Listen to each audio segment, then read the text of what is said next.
La vie infernale par Émile Gaboriau, partie 19 du livre audio, chapitre 17 du tome 2. Faites, mon Dieu, faites que Pascal vienne bientôt à mon aide. Ainsi, du plus profond de son âme, priait mademoiselle Marguerite en quittant monsieur Isidore Fortunat. C'est que désormais, la ténébreuse intrigue dont elle était victime n'avait plus de secret pour elle. Complétant par les renseignements qu'on venait de lui donner ses informations personnelles et ses conjectures, elle touchait en quelque sorte du doigt la vérité. Mais loin de la rassurer, le traqueur d'héritage l'avait épouvantée en lui dévoilant l'exacte situation du marquis de Valençay. Quels ne devaient pas être les transports de rage de ce viveur ruiné, réduit aux derniers expédients, à qui tout manquait, et qui se sentait glisser des sommets de son opulence dans les cloaques de la misère honteuse et méritée. De quoi ne serait-il pas capable, pour conserver 1 an, 1 mois, 1 jour de plus, les apparences de sa grande vie? N'avait-on pas pu déjà mesurer les profondeurs de sa scélératesse?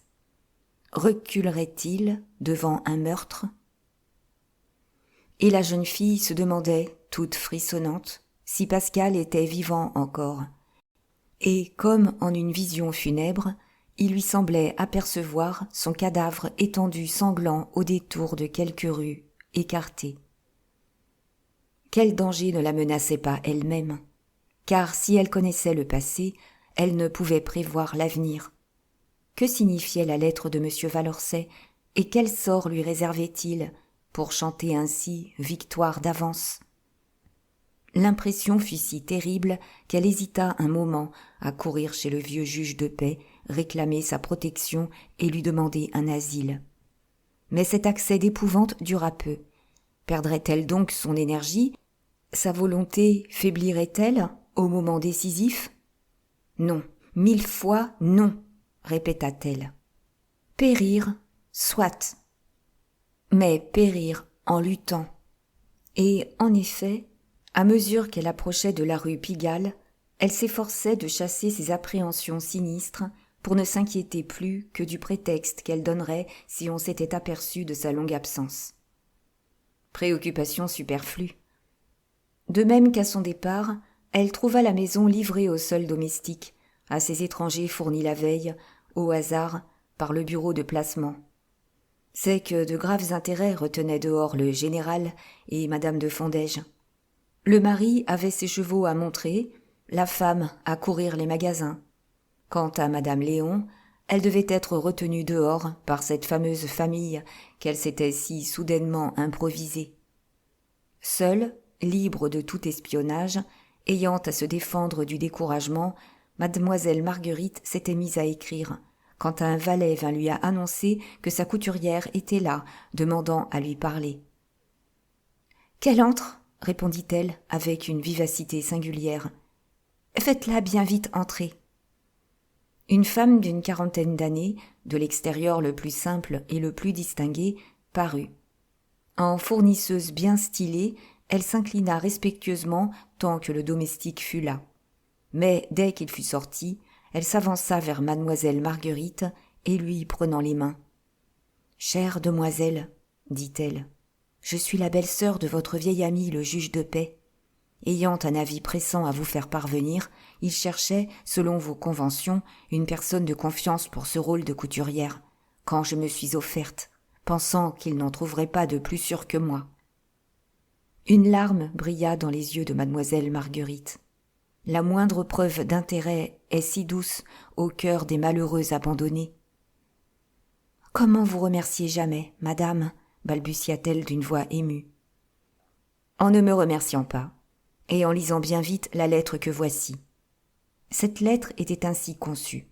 « Cher enfant, disait le vieux juge de paix, je suis enfin sur la piste des voleurs. Mis en rapport avec les gens dont M. de Chalus avait reçu des fonds la surveille de sa mort, j'ai eu l'insigne et l'inespéré bonheur d'obtenir d'eux le détail minutieux des valeurs au porteur et le numéro des billets de banque qui se trouvaient dans le secrétaire. Avec cela, infailliblement, nous atteindrons le ou les coupables et nous les confondrons. Les F se livrent à de folles dépenses, à ce que vous m'écrivez. Tâchez de savoir et de me dire le plus tôt possible où et chez quel fournisseur. Encore une fois, je réponds du succès. Nous les prendrons la main dans le sac. Courage. Eh bien, demanda la fausse couturière, quand elle vit que mademoiselle Marguerite avait terminé. Que dois-je dire à mon beau-frère? Que demain, très certainement, il aura les renseignements qu'il me demande. Je ne sais aujourd'hui que le nom du carrossier chez qui M. de Fondège a acheté ses voitures. Donnez-le-moi par écrit, ce sera toujours cela. Mademoiselle Marguerite le lui remit, et heureuse, très certainement, car elle était femme, de se trouver mêlée honnêtement à une intrigue, elle sortit en répétant le mot du vieux juge. Courage. Il n'était plus besoin d'en souhaiter à mademoiselle Marguerite. L'assurance d'être si puissamment secondée centuplait sa vaillance. L'avenir qu'elle voyait si sombre l'instant d'avant s'éclairait. Par la lettre, confiée à la photographie Carjat, elle tenait peut-être le marquis de Valorcet. Le juge de paix, grâce au numéro des billets de banque, devait fatalement prendre les Fondège. La protection de la Providence lui parut manifeste. Aussi est-ce d'une physionomie placide et presque souriante qu'elle accueillit successivement Madame Léon, qui rentrait exténuée, puis Madame de Fondège, qui revenait suivie de 2 garçons de magasin chargés de paquets, et enfin le général, qui amenait son fils, le lieutenant Gustave. C'était, ce lieutenant, un assez beau garçon de 27 ans, à l'air insignifiant et bon enfant, à l'œil riant, fort moustachu, faisant sonner haut ses éperons et portant crânement l'uniforme un peu théâtral du 13e régiment de hussards. Il s'inclina devant mademoiselle Marguerite avec un sourire trop avantageux pour n'être pas déplaisant, et d'un geste non moins triomphant, il lui offrit son bras pour passer dans la salle à manger, quand un domestique vint annoncer que madame la comtesse était servie. Placée en face de lui, à table, la jeune fille ne pouvait s'empêcher d'observer curieusement, à la dérobée, l'homme qu'on eût voulu lui donner pour mari. Jamais elle n'avait rencontré un plus parfait contentement de soi, uni à une si complète banalité. Et cependant, il était clair qu'il se mettait en frais pour elle, et qu'à l'instigation de ses parents, sans doute, il se posait en prétendant sûr d'être agréé, qui plus est.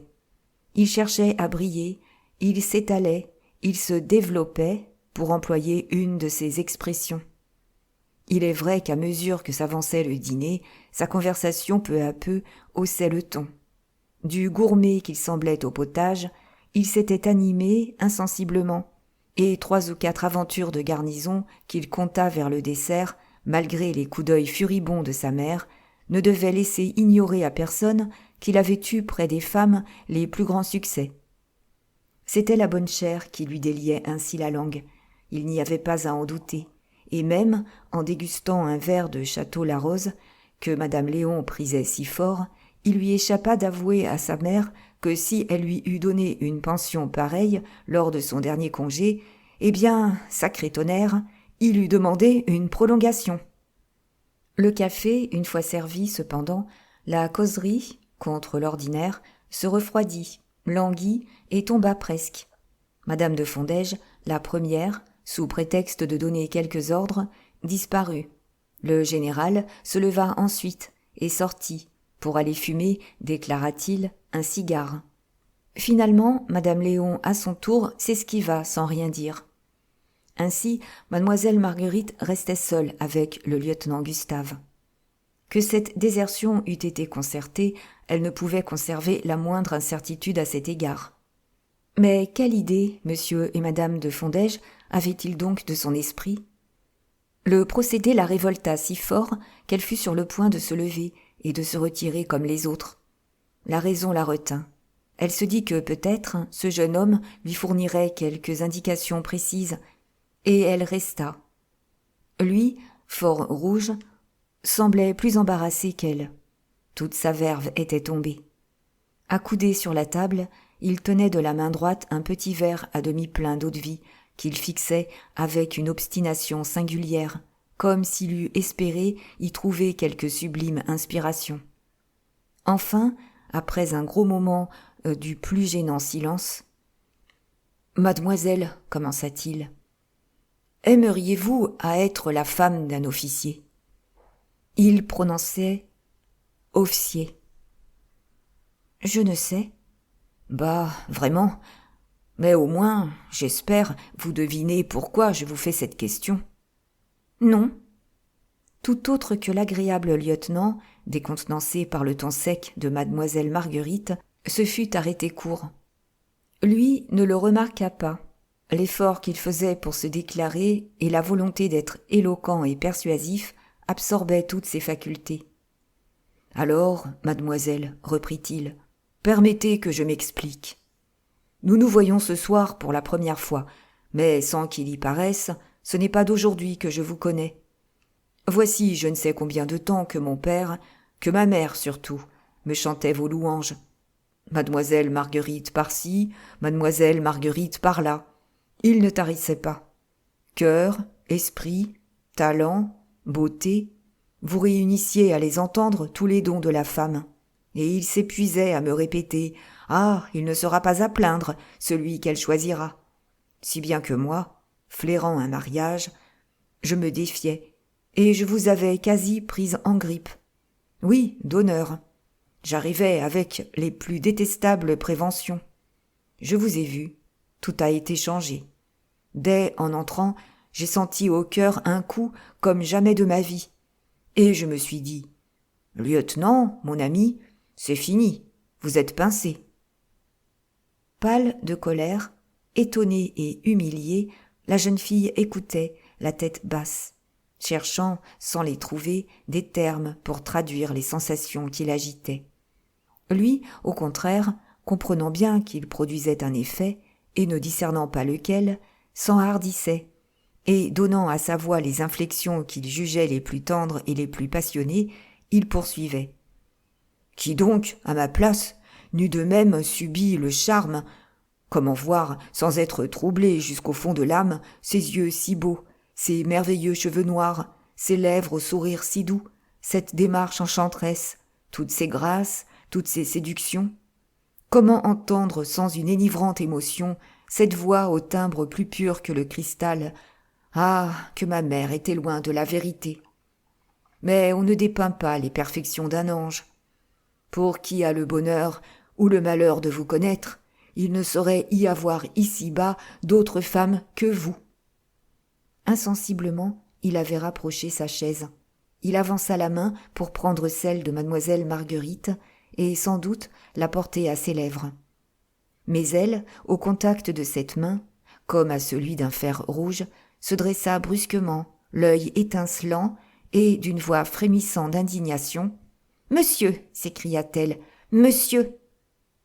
Il en fut si interdit qu'il demeura immobile et comme pétrifié, la pupille dilatée, le bras en l'air, balbutiant. « Permettez, laissez-moi vous expliquer. » Elle ne l'entendit pas. « Qui donc vous a dit que l'on pouvait impunément m'adresser de telles paroles ?» poursuivait-elle. « Vos parents, n'est-ce pas ? Ose, vous ont-ils dit ? Et voilà pourquoi ils se sont retirés, et pourquoi pas un domestique ne paraît. Ah, c'est faire payer cher à une pauvre fille l'hospitalité qu'on lui accorde. » Des larmes, près de jaillir, tremblaient entre ses longs cils. « À qui donc avez-vous cru parler ?» ajoutait-elle encore. « Auriez-vous eu cette audace si j'avais un père ou un frère pour vous demander raison de vos outrages ?» Le lieutenant bondit comme sous un coup de cravache. « Ah, vous êtes dur !» fit-il. Et une inspiration heureuse traversant son esprit, « On n'insulte pas une femme, mademoiselle, prononça-t-il, quand, en lui disant qu'on la trouve belle et qu'on l'aime, on lui offre son nom et sa vie. » Mademoiselle Marguerite haussa les épaules d'un mouvement ironique et demeura un moment silencieuse. Elle, si fière, elle était cruellement blessée, mais la raison lui disait que poursuivre cette scène, c'était se rendre impossible, une minute de plus, le séjour de la maison du général. Alors, où aller sans s'exposer aux plus malveillants commentaires, et à qui demander asile? Cependant, ces considérations seules ne l'eussent pas retenue. Elle songea que se brouiller avec les Fondège et les quitter, c'était peut-être risquer la partie où elle jouait son avenir et celui de Pascal.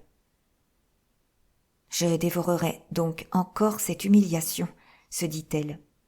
Puis, tout haut et d'un accent d'amère tristesse, « C'est être peu soucieux de son nom, reprit-elle, que de l'offrir ainsi à une femme dont on ignore tout. »« Pardon, vous oubliez que ma mère… » »« Il n'y a pas 8 jours que votre mère me connaît, monsieur. » La plus vive surprise se peignit sur le visage du lieutenant. « Est-ce possible ?» murmura-t-il. « Votre père, lui, » continua la jeune fille, « s'est trouvé 5 ou 6 fois à table avec moi chez monsieur le comte de Chalus, qui était son ami. Mais que sait-il de moi? Que tout à coup, il n'y a pas un an, je suis arrivée à l'hôtel de Chalus et que monsieur le comte me traitait comme sa fille? Et voilà tout. Qui je suis? Où j'ai été élevée et comment? Quel est mon passé? Monsieur de Fondège l'ignore autant que vous. »« Mes parents m'ont dit que vous étiez la fille du comte de Chalus, mademoiselle. »« Et la preuve? » ?»« Ils auraient dû vous dire plutôt que je suis une malheureuse enfant trouvée, sans autre nom que mon nom de Marguerite. »« Oh ! Ils auraient dû vous dire aussi que je suis pauvre, très pauvre, que sans eux, j'en serais peut-être réduite à travailler pour gagner mon pain. » Un sourire incrédule glissa sur les lèvres du lieutenant. L'idée lui vint que peut-être mademoiselle Marguerite voulait l'éprouver, et cela lui rendit quelque aplomb. « Peut-être exagérez-vous un peu, mademoiselle, fit-il. »« Je n'exagère rien. Je ne possède au monde qu'une 10aine de 1000 francs, je vous le jure, par tout ce que j'ai de plus sacré. »« Ce ne serait pas même la dot réglementaire, » murmura le lieutenant. Raillait-il? Son évidente incrédulité était-elle sincère ou jouée? Que lui avait dit en réalité monsieur et madame de Fondège? Lui avait-il tout avoué et était-il leur complice, ou bien ne l'avait-il prévenu de rien, ne pouvant prévoir comment tournerait cette entrevue étrange? Voilà ce dont mademoiselle Marguerite crut qu'il lui importait d'avoir le cœur net. Et troublée qu'elle était, ne réfléchissant pas à l'incalculable portée de quelques paroles, « Vous êtes persuadé que je suis riche, monsieur, » reprit-elle. « Je ne le comprends que trop. Si je l'étais, vous devriez vous éloigner de moi comme d'une misérable, car je le serais par un crime. »« Mademoiselle !»« Oui, par un crime. À la mort de monsieur de Chalus, 2 millions qui se trouvaient dans son secrétaire ont disparu. Qui les a volés? On a osé m'accuser. Votre père eût dû vous apprendre cela, monsieur, et aussi quel flétrissant soupçon pèse encore sur moi. » Elle s'arrêta. Le lieutenant était devenu plus blanc qu'un linge. « Grand Dieu !» s'écria-t-il avec un accent d'horreur, et comme si tout à coup une épouvantable lumière se fût faite dans son esprit. Il eut un mouvement comme pour s'élancer dehors, mais, se ravisant, il s'inclina devant mademoiselle Marguerite et, humblement, d'une voix étranglée, « Me pardonnez-vous, mademoiselle, balbutia-t-il. Je ne savais ce que je faisais. On m'avait égaré, en me flattant d'espérances insensées.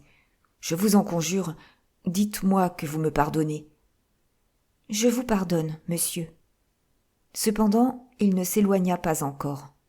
« Je ne suis qu'un pauvre diable de lieutenant, » poursuivit-il, « sans autre fortune que mes épaulettes, sans autre avenir qu'un avancement incertain. J'ai été fou et insouciant, j'ai fait bien des sottises, mais il n'est rien dans mon passé que je ne puisse avouer sans rougir. » Il fixait mademoiselle Marguerite, comme s'il eût essayé de lire au plus profond de sa pensée, et c'est d'un ton solennel, contrastant avec sa légèreté habituelle, qu'il ajouta : « Si le nom que je porte venait à être compromis, ma carrière serait brisée, et je n'aurais plus qu'à donner ma démission. » Je tenterai tout pour que l'honneur demeure intact aux yeux du monde, et que cependant justice soit rendue à qui on la doit. Promettez-moi de ne pas entraver mes desseins. » Mademoiselle Marguerite tremblait comme la feuille. Maintenant, elle comprenait son imprudence énorme. Ce malheureux avait tout deviné. Cependant, elle se taisait. Alors, lui, d'un air égaré, « Je vous en conjure, insista-t-il. Voulez-vous que je me mette à vos genoux ?» Ah, c'était un terrible sacrifice. Qui lui demandait là? Mais pouvait-elle demeurer insensible devant cette douleur si poignante? « Je resterai neutre désormais, murmura-t-elle. C'est tout ce que je puis vous promettre. La Providence décidera. »« Merci, fit-il tristement, soupçonnant peut-être qu'il était trop tard. Merci. » Il sortait. Il avait déjà ouvert la porte. Un dernier espoir le ramena près de mademoiselle Marguerite et, lui prenant la main, « Nous sommes amis, n'est-ce pas ?» demanda-t-il. Elle ne retira pas sa main inerte et glacée, et d'une voix à peine intelligible, elle répéta « Nous sommes amis. » Sentant bien qu'il n'obtiendrait de mademoiselle Marguerite rien de plus que sa neutralité, le lieutenant se précipita dehors, et elle retomba sur sa chaise, plus morte que vive. « Que va-t-il arriver, grand Dieu ?» murmurait-elle. Les intentions de ce malheureux jeune homme, elle pensait les avoir pénétrées, et, palpitante, elle prêtait l'oreille, s'attendant entre le général et lui à quelque terrible explication, dont les éclats arriveraient jusqu'à elle. Presque aussitôt, en effet, sa voix retentit, brève et convulsive. « Où est mon père ?» « Le général vient de partir pour son cercle. »« Et ma mère ?» ?»« Une amie de madame la comtesse est venue la prier de l'accompagner à l'opéra. »« Ah, c'est de la démence !» Et ce fut tout. La porte d'entrée s'ouvrit et se referma avec une violence inouïe, et on n'entendit plus rien que les ricanements des valets. N'était-ce pas folie, en effet, de la part de monsieur et de madame de Fondège, de n'avoir pas attendu, pour sortir, l'issue de cette entrevue, ménagée par eux et d'où leur vie dépendait? Mais le délire s'était emparé d'eux depuis que tout à coup, grâce à un crime encore inexplicable, ils se trouvaient possesseurs d'une fortune immense, où, sans compter ni réfléchir, ils puisaient à pleine main. Peut-être, en se ruant furieusement au plaisir, en se hâtant d'assouvir toute leur convoitise, cherchaient-ils aussi à s'étourdir, à oublier, à étouffer l'implacable voix de la conscience. Ainsi songeait mademoiselle Marguerite, mais on ne la laissa pas longtemps seule à ses méditations. Par le départ du lieutenant, la consigne évidemment imposée aux domestiques se trouvait levée, et ils avaient hâte de relever le couvert. Ayant obtenu, non sans peine, une bougie de ses serviteurs modèles, mademoiselle Marguerite gagna sa chambre. Dans son trouble, elle oubliait madame Léon, qui ne l'oubliait pas, elle, et qui, en ce moment, blottie contre la porte du salon, se désolait de n'avoir pu, autant dire, rien saisir de l'entretien du lieutenant et de sa chère demoiselle. Réfléchir. La jeune fille ne le voulait pas. Qu'elle eût ou non commis une grande faute en se laissant deviner, et en ne sachant pas ensuite rester impitoyable, peu importait, puisqu'elle était résolue à tenir la promesse qui lui avait été arrachée.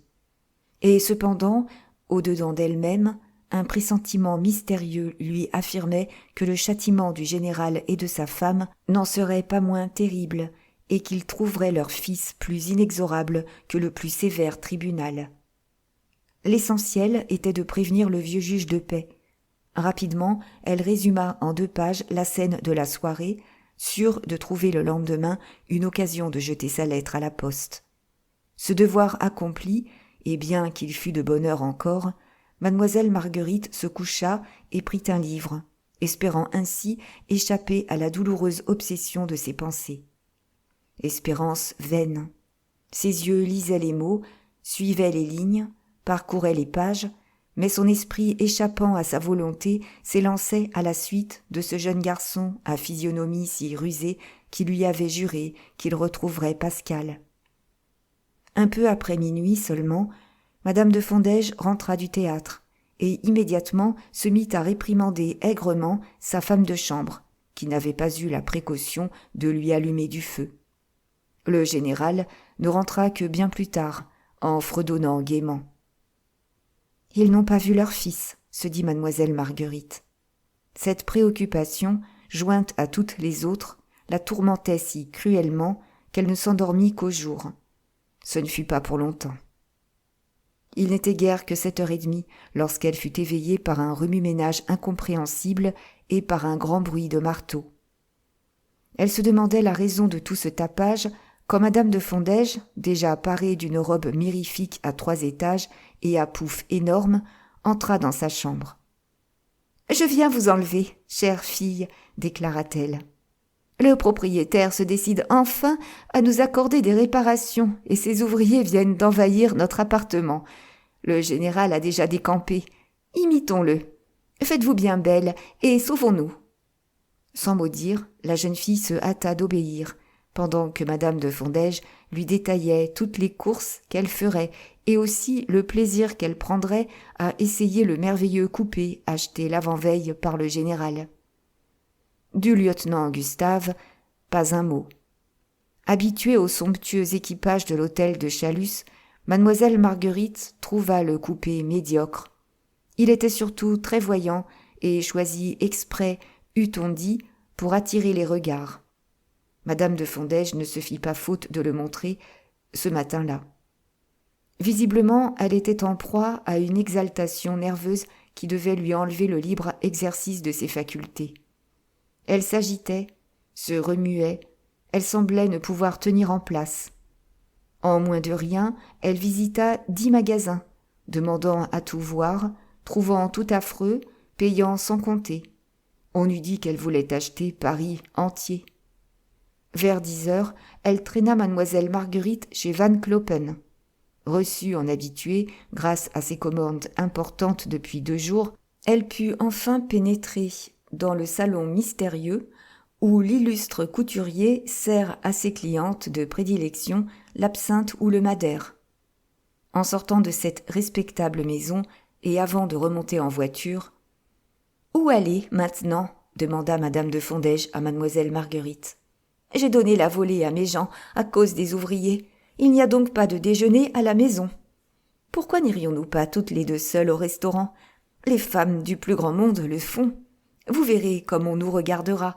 Je suis sûre que nous nous amuserons énormément. » « Ah, madame, vous oubliez qu'il n'y a pas 15 jours que le comte de Chalus est mort. » Madame de Fondège eut un mouvement de dépit, mais elle se maîtrisa, et d'un ton d'hypocrite compassion, « Pauvre enfant, fit-elle, pauvre chatte chérie, c'est vrai, j'oubliais. Cela étant, il nous faut aller demander à déjeuner à la baronne Trigault. Vous verrez, quelle femme délicieuse. » Et s'adressant à son cocher, « Rue de la Ville-l'Évêque, hôtel Trigault, » commanda-t-elle. Debout, au milieu de sa cour, le cigare aux dents, le baron examinait une paire de chevaux qu'on lui proposait, quand le coupé de madame de Fondège s'arrêta devant le perron. Il ne l'aimait pas, et d'ordinaire la fuyait. Mais précisément parce qu'il savait le crime du général et les projets de Pascal, il crut politique de se montrer aimable. Ayant donc reconnu madame de Fondège à travers les glaces, il s'avança vivement, lui tendant la main pour l'aider à descendre. « Viendriez-vous me demander à déjeuner ?» disait-il. « Ce serait une agréable... » Le reste expira dans sa gorge. Il devint cramoisi, et le cigare qu'il tenait lui échappa des mains. Il venait d'apercevoir mademoiselle Marguerite. Son saisissement était trop manifeste pour que madame de Fondège ne le remarquât pas, mais elle l'attribua à la surprenante beauté de la jeune fille. « Mademoiselle, fit-elle, est mademoiselle de Chalus, mon cher baron, la fille du noble et respectable ami que nous pleurons. » Ah, Il n'était pas besoin qu'on dît au baron qui était cette jeune fille. Il ne l'avait que trop compris. Foudroyé d'abord, une pensée de vengeance terrible traversa son esprit comme un éclair.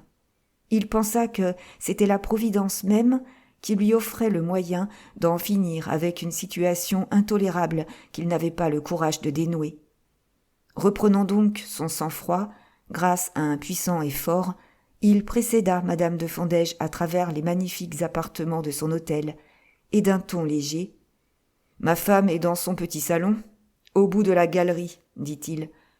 Elle va être ravie. Mais moi, j'aurais un gros secret à vous confier. Permettez que je conduise mademoiselle à la baronne. Nous les rejoindrons dans un moment. » Aussitôt, sans attendre une réponse, il s'empara du bras de mademoiselle Marguerite, qui l'entraîna jusqu'à l'extrémité de la galerie.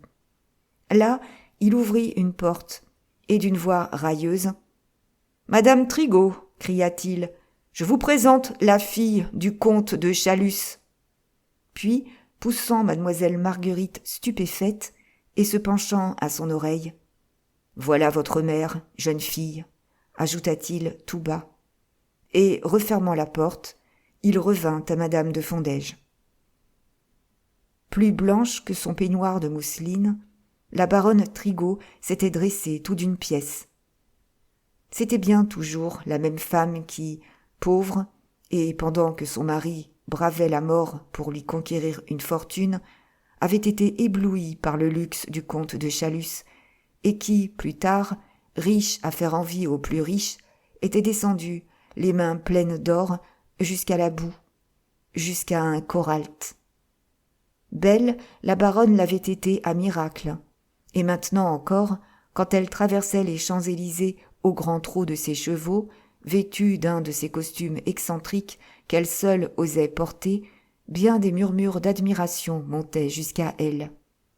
Celle-là était bien l'épouse telle que la font les mœurs de la haute vie, la femme qui croit s'élever quand elle tombe dans le domaine des journaux et des chroniques, sans souci de son foyer désert, tourmentée d'un incessant besoin de mouvement et de bruit, la tête vide, le cœur sec, n'existant que pour et par le monde, dévorée par d'inassouvissables convoitises, trempant ses lèvres flétries à toutes les coupes, malheureuse par l'impossibilité d'étreindre les fantômes de son imagination déréglée, enviant tour à tour l'impudente liberté des femmes de théâtre ou l'avilissement de la fille des rues, toujours en quête de sensations nouvelles et n'en trouvant plus, épuisée, lassée et se raccrochant désespérément à la jeunesse qui fuit.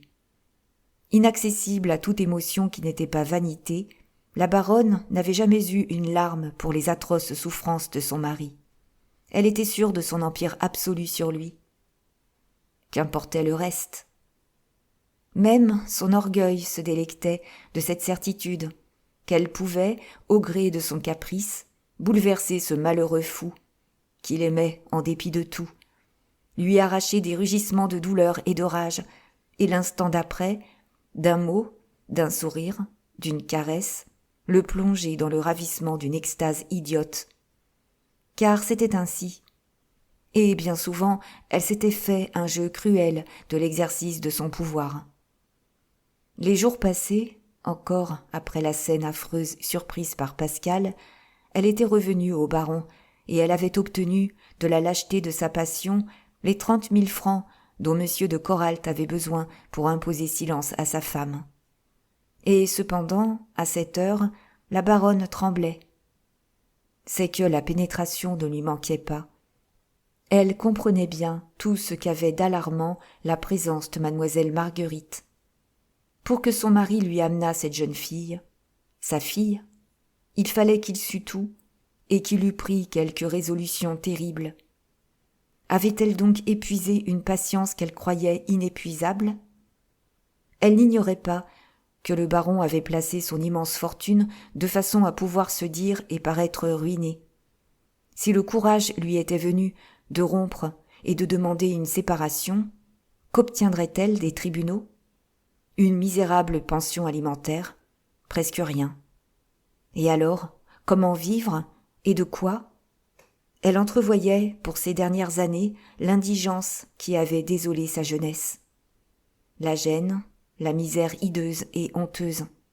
Elle se voyait, chute effroyable, tomber de son hôtel princier à un logement de 400 francs par an. Non moins que madame Trigault, mademoiselle Marguerite était atterrée, et elle restait comme clouée au sol, à la place même où le baron l'avait poussée. Immobiles et muettes, elles demeurèrent ainsi en présence pendant un moment qui leur parut un siècle. Leur ressemblance, qui avait surpris Pascal, ne pouvait pas ne les point frapper, plus sensibles maintenant qu'elles étaient là, face à face. Mais tout était préférable au supplice de ce silence, et la baronne, rassemblant ses forces en un suprême effort, le rompit. « Vous êtes la fille du comte de Chalus, mademoiselle, commença-t-elle. « Je le crois, mais je n'en ai pas la preuve. Et votre mère ? Je ne la connais pas, madame, et j'espère ne la connaître jamais. » Écrasée par cette phrase brève et dure, qui remuait en elle ses plus mauvais souvenirs, madame Trigault baissait la tête. « Qu'aurais-je à dire à ma mère ? Poursuivit la jeune fille. Que je la hais ? Le courage me manquerait. Et cependant, puis-je songer sans amertume à la femme qui, après m'avoir misérablement abandonnée, voulait encore me dérober la tendresse de mon père ? Ah, j'ai été moins résignée que cela autrefois. La loi ne défend pas de rechercher sa mère. Je m'étais dit que je découvrirais la mienne et que je me vengerais. Les moyens vous ont manqué ? Non, madame.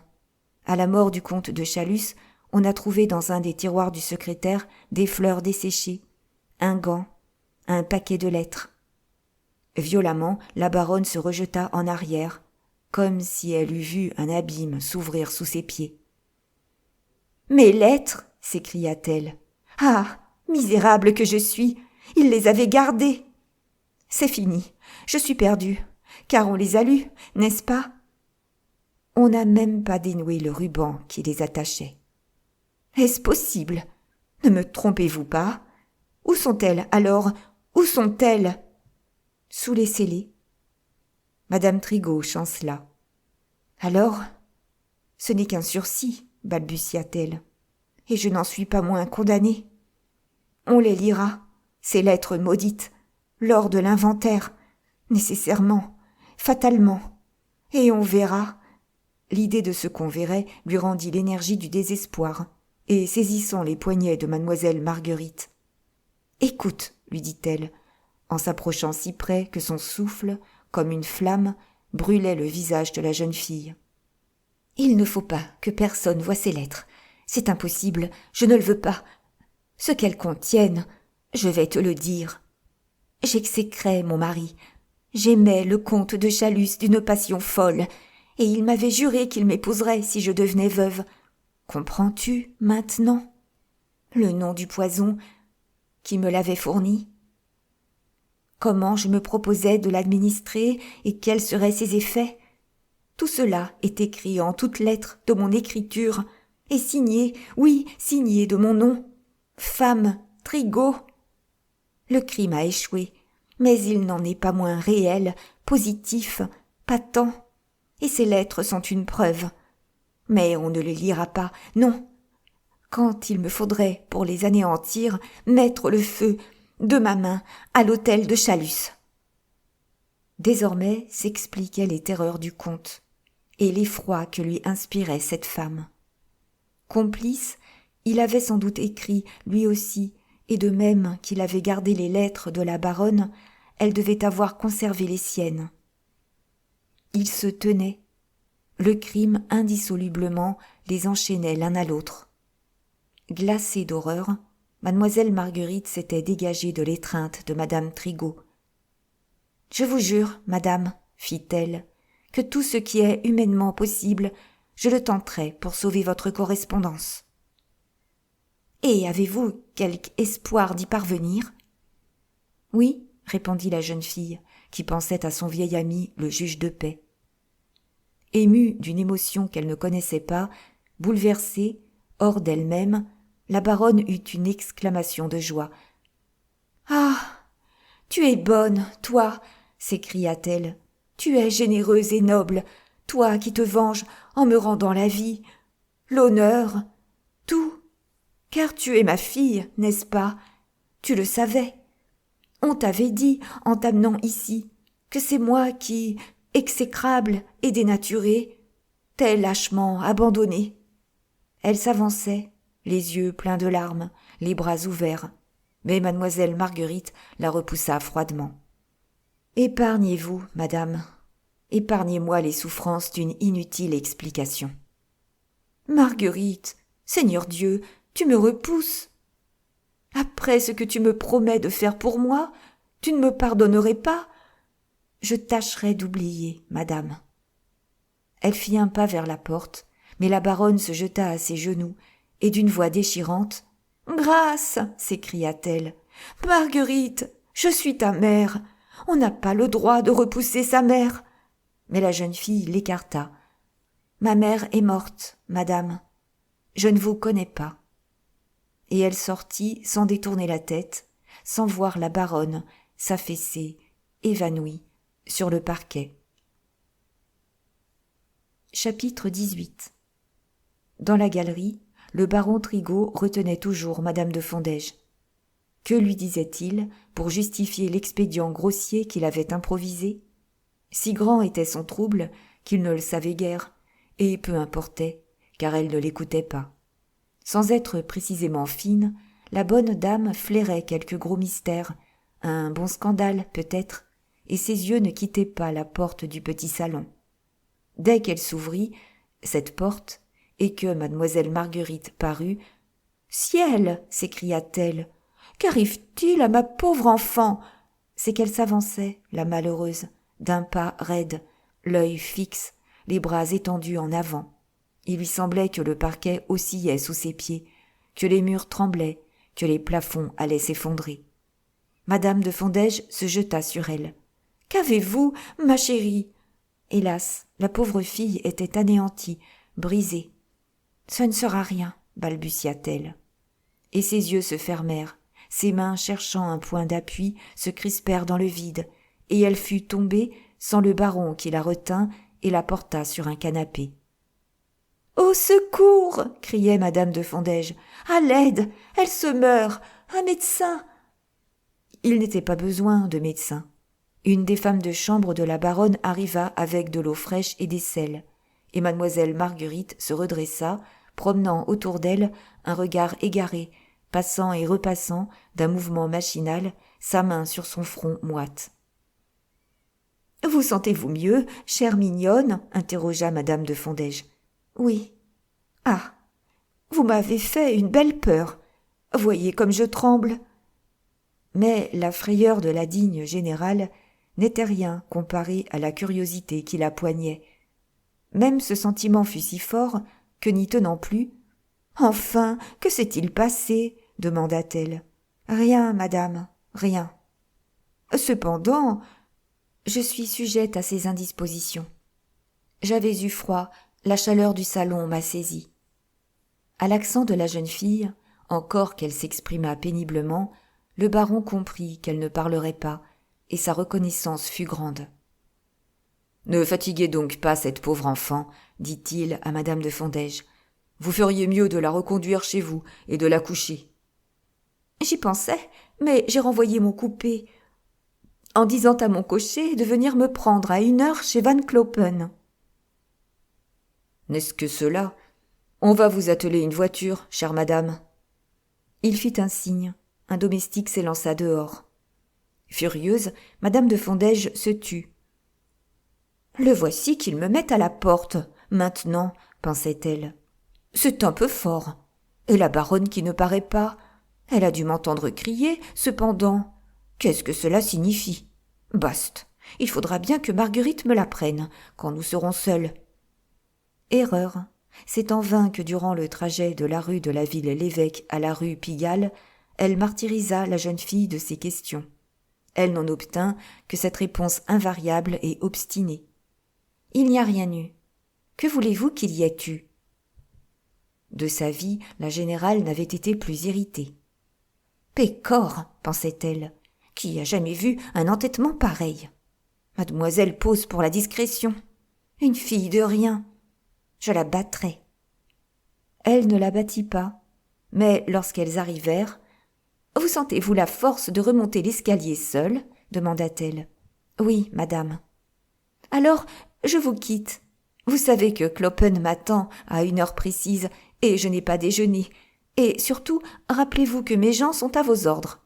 Commandez, vous êtes chez vous. » Non sans peine, non sans être contrainte de s'arrêter plusieurs fois, mademoiselle Marguerite parvint à l'appartement de la générale.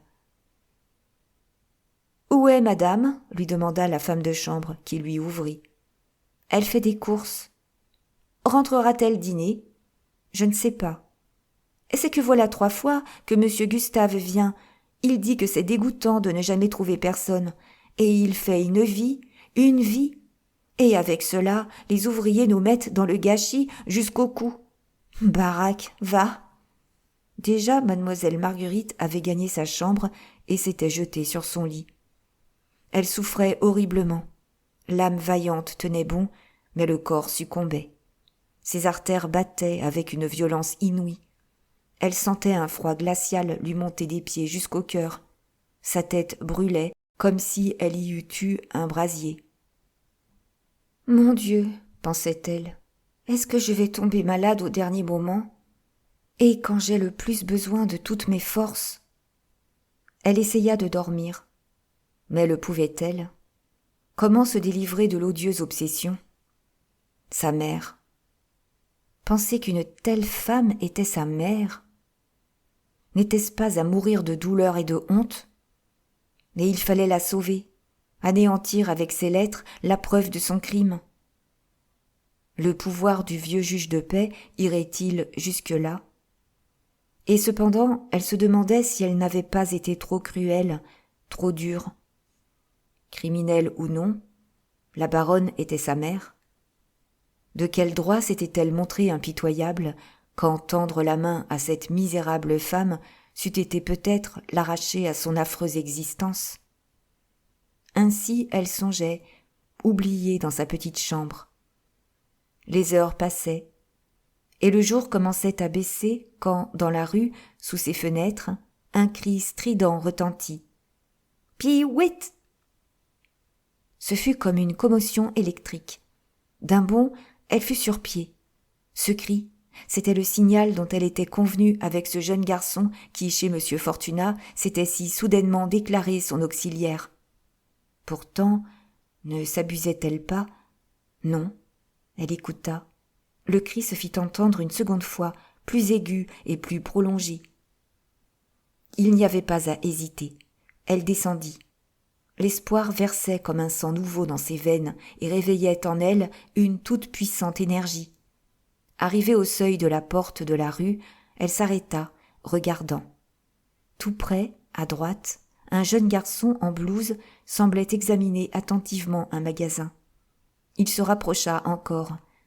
Et vivement, « Suivez-moi à 10 pas, dit-il, jusqu'à ce que je m'arrête. » C'est bien lui, pensa mademoiselle Marguerite. Et, palpitante, elle le suivit. C'était Victor Chupin, en effet, passablement meurtri de sa lutte du matin, un œil quelque peu poché, mais heureux jusqu'au délire. Heureux, et cependant inquiet. Et tout en précédant la jeune fille, il murmurait « Comment lui annoncer que j'ai réussi ? Pas de bêtises. Si je lui dis la chose tout d'un coup, elle est capable de s'en faire une émotion, à en être malade. Il faudrait amener ça insensiblement, en douceur. » Arrivé à la rue Boursault, ayant tourné le coin, il s'arrêta, et mademoiselle Marguerite le rejoignit, demandant d'une voix troublée. « Eh bien ?»« Ça marche, répondit-il, petitement, mais néanmoins assez bien. »« Vous savez quelque chose, monsieur ? Parlez, ne voyez-vous pas mon angoisse ?» Il ne la voyait que trop, au contraire. Son hésitation en redoublait, et, furieusement, il se grattait la tête. Enfin, prenant son parti, « Pour l'or, mademoiselle, reprit-il, appuyez-vous contre le mur, là, encore un peu. Et maintenant, tenez-vous bien, oui, comme ça, Y êtes-vous ? Eh bien, j'ai retrouvé monsieur Ferrailleur. Sage avait été la précaution de Chupin, car mademoiselle Marguerite chancela. Un tel succès, si prompt, c'était inouï. « Est-ce bien possible ? Mon Dieu !» murmura-t-elle. « Tellement possible que j'ai là dans ma poche une lettre de monsieur Ferrailleur pour vous, mademoiselle. La voici, et il y a une réponse. » Elle la prit, cette lettre. Elle brisa le cachet d'une main tremblante et lut. « Je touche au but, mon ami. Un pas encore, et nous triomphons. Mais il faut que je vous parle aujourd'hui même, à tout prix. Ce soir, donc, à partir de 8 heures, ma mère vous attendra dans un fiacre rue Boursault, au coin de la rue Pigalle. Venez, et que la crainte des soupçons des Fondège ne vous arrête pas.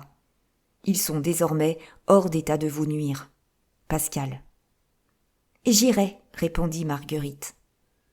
1000 obstacles pouvaient entraver le dessein de mademoiselle Marguerite. Il était à craindre que madame Léon, invisible depuis le matin, ne reparût tout à coup, ou que le général et sa femme ne rentrassent dîner. Que répondrait-elle si on lui demandait où elle voulait aller, seule, à pareille heure ? Et si on s'avisait de s'opposer à ce qu'elle sortît, quel parti prendre ? N'importe, elle ne délibéra ni ne disputa. Pascal avait parlé. Cela suffisait pour qu'elle fût déterminée à obéir aveuglément, coûte que coûte. S'il lui conseillait une démarche, c'est qu'il la jugeait bonne et utile, et elle s'estimait heureuse de s'abandonner à la volonté de celui en qui elle avait une confiance sans bornes. Mais aucune de ces appréhensions fâcheuses ne devait se réaliser. L'heure du dîner vint, passa, et la maison resta déserte. Les ouvriers s'étaient retirés et on n'entendait plus rien qu'un grand bruit de ripaille à l'office. Même, se sentant faible, car elle n'avait rien pris de la journée, elle eut de la peine à obtenir des domestiques quelque chose à manger, un potage et une tranche de viande froide qu'on lui servit en rechignant sur un coin de table, sans nappe. La demie de 7 heures sonnait, comme elle finissait ce dîner sommaire. Elle laissa s'écouler un moment encore, puis, craignant de faire attendre madame Ferrailleur, elle descendit. Rue Boursault, à la place indiquée, un fiacre stationnait. Les glaces en étaient baissées, et, dans l'ombre, vaguement, on distinguait le visage et les cheveux blancs d'une femme âgée. Rapidement, après un regard autour d'elle, pour s'assurer qu'on ne l'avait pas suivie, mademoiselle Marguerite s'approcha. « Montez vite, mademoiselle » lui dit une voix bienveillante. Elle monta, et la portière n'était pas refermée, que le cocher, enveloppant ses chevaux d'un vigoureux coup de fouet, les lança au galop. Évidemment, avec ses instructions, il avait reçu d'avance les arrhes d'un magnifique pourboire. Assises l'une près de l'autre sur la banquette du fond, la vieille femme et la jeune fille gardaient le silence, s'observant à la dérobée, cherchant à se dévisager toutes les fois que la voiture passait devant quelque magasin fortement éclairé. Elles ne s'étaient jamais vues, et leur anxiété de se connaître était immense, chacune sentant bien que l'autre aurait sur sa vie une influence décisive. Qui eût été admis à l'intimité de madame Ferrailleur eût sans doute trouvé bien surprenante, bien extraordinaire, inouïe, la démarche qu'elle hasardait en ce moment. Elle était cependant tout à fait dans la logique de son caractère. Tant qu'elle avait espéré détourner Pascal d'épouser mademoiselle Marguerite, elle avait témoigné hautement et même exagéré ses préventions et ses répugnances. Mais du moment où, vaincue par la passion de son fils, elle se laissa arracher son consentement, le point de vue changea. La jeune fille, qui allait être sa bru, lui devint sacrée, et veiller sur elle, sur sa conduite, sur sa réputation, lui parut le plus strict devoir. Or, elle avait jugé et décidé qu'il n'était pas convenable que la fiancée de son fils courût seule les rues, le soir. Ne serait-ce pas compromettre son honneur ? Et plus tard, la venimeuse madame de Fondège ne calomnierait-elle pas cette sortie ? Et elle était venue, la rigide bourgeoise, afin de pouvoir répondre. J'étais là. Quant à mademoiselle Marguerite, après les horribles agitations de la journée, elle s'abandonnait sans réserve à la douceur des émotions qui la pénétraient. Bien des fois, Pascal lui avait dit les préjugés de madame Ferrailleur et l'inflexibilité de ses principes. Mais il lui avait dit aussi son énergie, l'élévation de son esprit et de son cœur, et qu'elle était bonne entre les meilleurs et les plus dévoués. Mais pour la jeune fille, une considération qu'elle ne s'avouait peut-être pas effaçait toutes les autres. Madame Ferrailleur était la mère de Pascal. Pour cela seul, elle l'eût adorée. Comment n'eût-elle pas béni cette femme qui, veuve, ruinée par un misérable, s'était vaillamment remise au travail pour élever son fils et en avait fait un homme, l'homme que, librement, mademoiselle Marguerite avait choisi entre tous. Elle se fût agenouillée devant cette bourgeoise si simple et si grande, si elle l'eût osé. Elle lui eût baisé les mains. Et si son cœur se serra, pendant qu'elle franchissait la distance qui séparait ses espérances de la réalité, c'est que pendant qu'elle admirait cette mère incomparable, le souvenir de sa mère, à elle, de la baronne Trigault, lui revint. Le fiacre, cependant, avait dépassé les boulevards extérieurs et il cahotait sur la route d'Asnières, au grand galop des chevaux incessamment fouaillés. « Nous approchons, dit madame Ferrailleur. » Ce que répondit mademoiselle Marguerite, on ne l'entendit pas. Elle étouffait. Le cocher venait de tourner court la route de la Révolte. Il ne tarda pas à ralentir l'allure de ses bêtes. « Regardez, mademoiselle, » dit encore madame Ferrailleur. « Voici notre maison, là-bas. » Sur le seuil, la tête nue, les cheveux au vent, haletant d'impatience et d'espoir, un homme était debout, qui comptait les secondes au battement furieux de ses tempes. Pascal. Il n'attendit pas que la voiture s'arrêtât. Bondissant jusqu'à la portière, il l'ouvrit, et mademoiselle Marguerite se trouvant de son côté, il l'attira à lui, l'enleva entre ses bras et l'emporta dans la maison en poussant un grand cri de joie. Elle n'eut pas le temps de se reconnaître.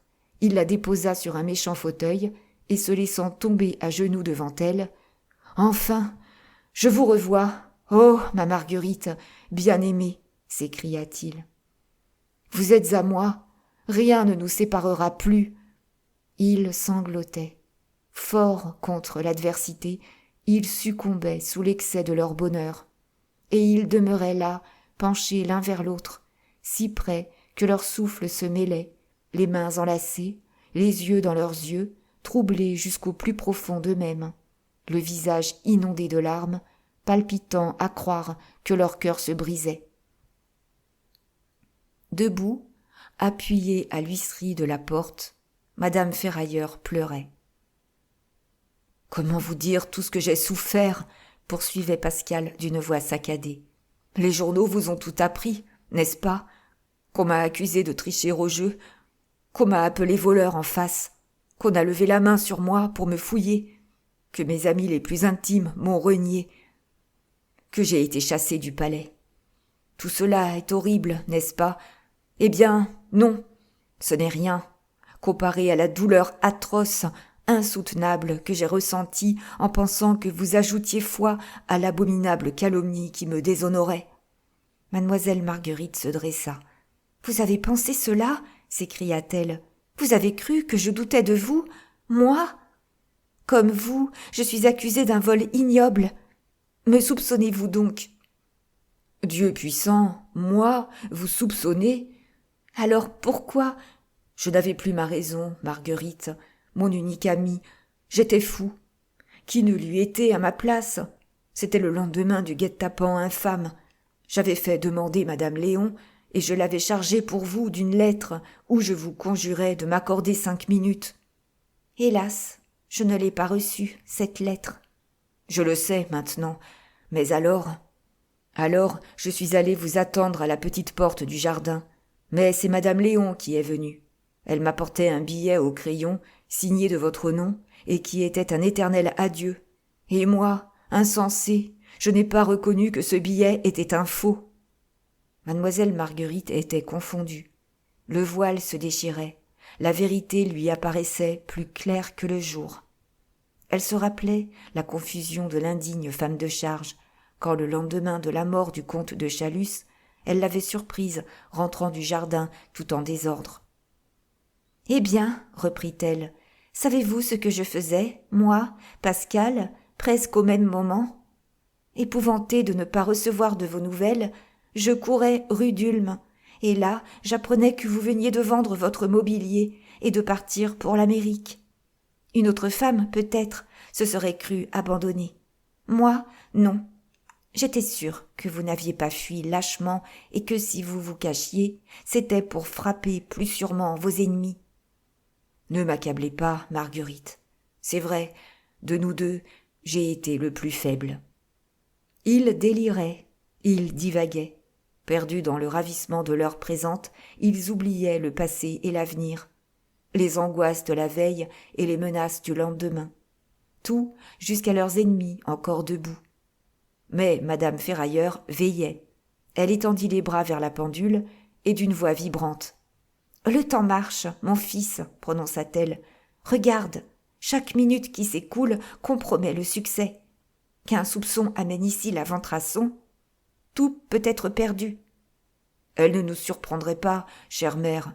Chupin m'a promis de ne pas la perdre de vue. Si elle bougeait de sa boutique, il arriverait vite ici. Et, en lançant une pierre contre les volets, nous préviendrait. » Ce n'était pas assez pour satisfaire madame Ferrailleur. « Tu oublies, Pascal, insista-t-elle, que mademoiselle Marguerite doit être rentrée à 10 heures si elle se résigne au sacrifice que tu attends de son courage. » C'était la voix même du devoir qui rappelait Pascal au sentiment amer de la réalité. Il se releva lentement et, après s'être recueilli 1 minute, maîtrisant son émotion, « Avant tout, Marguerite, ma bien-aimée, commença-t-il, je vous dois la vérité et l'exposé exact de notre situation. Pressé par les événements, j'ai dû agir sans vous consulter et disposer en quelque sorte de votre personne. Ai-je eu tort ou raison ? Soyez juge. » Et, sans s'arrêter aux protestations de la jeune fille, rapidement, il lui expliqua comment et par quel concours de circonstances favorables il avait réussi à se glisser dans l'intimité de M. de Valençay, à pénétrer ses desseins les plus secrets et à devenir en apparence son complice. « Le but de ce misérable, poursuivait-il, est bien simple. Il prétend vous épouser. Pourquoi ? Parce que, sans vous en douter, vous êtes riche, mon ami, riche de toute la fortune du comte de Chalus, votre père. Cela vous surprend, n'est-ce pas ? Eh bien, écoutez-moi. Trompé par le marquis de Valençay, le comte de Chalus lui avait promis votre main. Ah, les choses étaient terriblement avancées sans qu'on vous eût prévenu. Et tout était réglé et convenu. Dès le principe, cependant, une grave difficulté s'était présentée. Le marquis voulait que votre père vous reconnût avant le mariage, et lui résistait. « Cela m'exposerait au plus sérieux danger, disait-il. Je reconnaîtrais Marguerite par mon testament, en même temps que je l'instituerais ma seule héritière. » Mais le marquis n'entendait pas de cette oreille.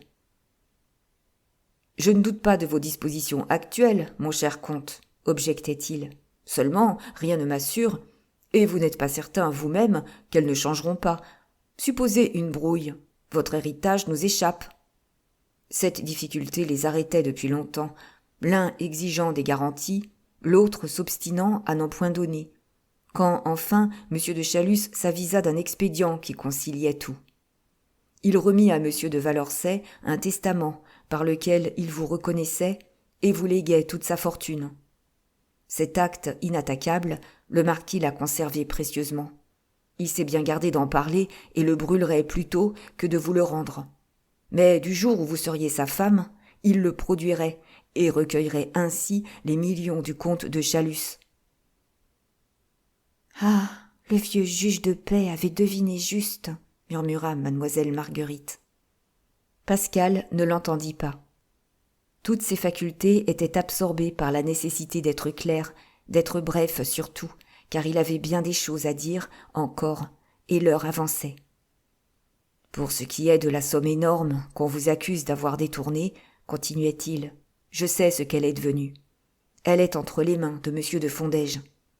Je le sais, Pascal, j'en suis sûre, mais la preuve, elle existe, et c'est le marquis de Valorcet qui l'a. Est-ce possible, grand Dieu? Ne vous abusez-vous pas? Je l'ai vue, mon ami. Cette preuve accablante, irrécusable, je l'ai touchée, je l'ai tenue. Et elle explique tout ce qui nous avait paru inexplicable, incompréhensible, inouï. La lettre reçue par M. de Chalus le jour de sa mort lui était adressée par sa sœur. Elle lui demandait sa part de la succession paternelle, le menaçant d'un scandale terrible s'il refusait de faire droit à sa juste réclamation. Le comte était-il décidé à tout braver plutôt que de s'exécuter? Il y a lieu de le croire. Ce qui est sûr, c'est qu'il haïssait d'une implacable haine non sa sœur, peut-être, mais l'homme qui l'avait séduite, et qui, plus tard, inspiré par la cupidité, l'avait épousée. 1000 et 1000 fois, il avait juré que jamais le mari ni la femme n'auraient un centime des sommes immenses qu'il leur devait véritablement. Dans de telles conditions, se croyant à la veille d'un procès, décidé à dissimuler sa fortune, les fonds qu'il venait de réaliser l'embarrassaient. Qu'en faire? Il résolut de les confier à M. de Fondège, qui passait pour un excentrique, mais dont la probité semblait au-dessus du soupçon. Lors donc qu'il sortit, le soir vers 6 heures, il emportait les titres au porteur et les paquets de billets de banque que vous aviez vus le matin dans son secrétaire. Que se passa-t-il entre votre père et le dépositaire choisi par lui? On ne peut que le soupçonner. Ce qui est prouvé pour moi, et que je prouverai, c'est que M. de Fondège accepta le fédéi commis, et qu'il en donna un reçu en forme de lettre. Il était ainsi conçu. Je reconnais, mon cher comte de Chalus, avoir reçu de vous, aujourd'hui jeudi 15 octobre 1860, la somme de 2 250 000 francs, que je déposerai en mon nom à la Banque de France, pour les remettre à mademoiselle Marguerite, votre fille, le jour où elle me représentera cette lettre. Et croyez, mon cher comte, à l'absolu dévouement de votre vieux camarade. Général de Fondège. Mademoiselle Marguerite était confondue. « Qui donc a pu vous révéler ces détails si précis ?» interrogea-t-elle. « Le marquis de Valorcet, mon ami. Et vous allez comprendre comment. » Cette lettre pliée, sans enveloppe, M. de Fondège y écrivit l'adresse de son vieux camarade. M. de Chalus se proposait de la mettre à la poste afin que le timbre lui donnât une date certaine. Mais une fois dehors, réfléchissant, il eut peur. Il se dit que c'était chose bien fragile que cette feuille de papier, seule preuve qui existât du dépôt qu'il venait de remettre à l'honneur de M. de Fondège. Elle pouvait s'égarer, cette feuille, se perdre, être brûlée ou volée, que sait-on? Alors, qu'adviendrait-il? Combien de fois n'a-t-on pas vu des fédéi commissaires trahir la confiance dont ils avaient paru dignes? Avec de telles idées, M. de Chalus devait s'inquiéter d'un moyen de se garantir d'un malheur non probable mais possible. Il le chercha et le trouva. Passant devant le magasin d'un papetier, il y entra, acheta une de ces presses dont les négociants se servent pour leur correspondance et, sous prétexte de l'essayer, donna à copier la lettre de M. de Fondège. L'opération terminée, il prit la feuille où se trouvait reproduit le reçu et la mit sous une enveloppe à l'adresse du marquis de Valorcet. Et, tranquille, désormais, il jeta à la poste et la lettre et la reproduction. Quelques instants plus tard, il montait en voiture et était frappé d'une attaque d'apoplexie. Si extraordinaire que dussent paraître les explications de Pascal, mademoiselle Marguerite ne doutait certes pas de leur exactitude. « Alors, demanda-t-elle, c'est la reproduction que vous avez vue entre les mains du marquis de Valorcet ?»« Oui. »« Et l'original ?» Monsieur de Fondège seul pourrait dire ce qu'il est devenu. Ce qui est évident, c'est qu'il a réussi à s'en emparer. Se livrerait-il à des dépenses insensées s'il n'était pas persuadé que toute preuve du fédéi commis est anéantie? Peut-être, en apprenant la mort si soudaine de M. de Chalus, a-t-il séduit le concierge, qui a guetté sa lettre et la lui a rendue. À ce sujet, j'en suis réduit aux conjectures. S'il désire que vous épousiez son fils, c'est que, probablement, il lui paraît trop affreux de vous laisser dans la misère pendant qu'il jouit de la fortune qu'il vous a volée. Les pires coquins ont de ces scrupules. D'un autre côté, vous marier à son fils serait s'assurer contre toutes les chances de l'avenir. Il se tut un moment, cherchant s'il n'oubliait rien, et plus lentement, « Vous le voyez, Marguerite, les preuves de votre innocence existent, palpables, plus claires que le jour, indiscutables. Malheureusement, j'ai été, pour moi, moins heureux que pour vous. Vainement, j'ai essayé de rassembler des preuves matérielles du guet-apens dont j'ai été victime. Je n'ai à fournir que des témoignages, toujours discutables, et c'est seulement en démontrant l'infamie du marquis de Valorcey et du vicomte de Coralt que je puis me réhabiliter. » Une joie immense, sans mélange, illuminait le visage de mademoiselle Marguerite. « Enfin, je puis donc vous servir à mon tour. Oh, mon unique ami !» s'écria-t-elle. « Ah, que béni soit Dieu qui m'a si bien inspirée et qui me récompense ainsi d'une heure de courage. L'idée de mon pauvre père, je l'ai eue, Pascal. Oui, la même absolument. N'est-ce pas étrange? Cette preuve matérielle de votre innocence, que vous avez inutilement cherchée, je l'ai, écrite et signée du marquis de Valorcey.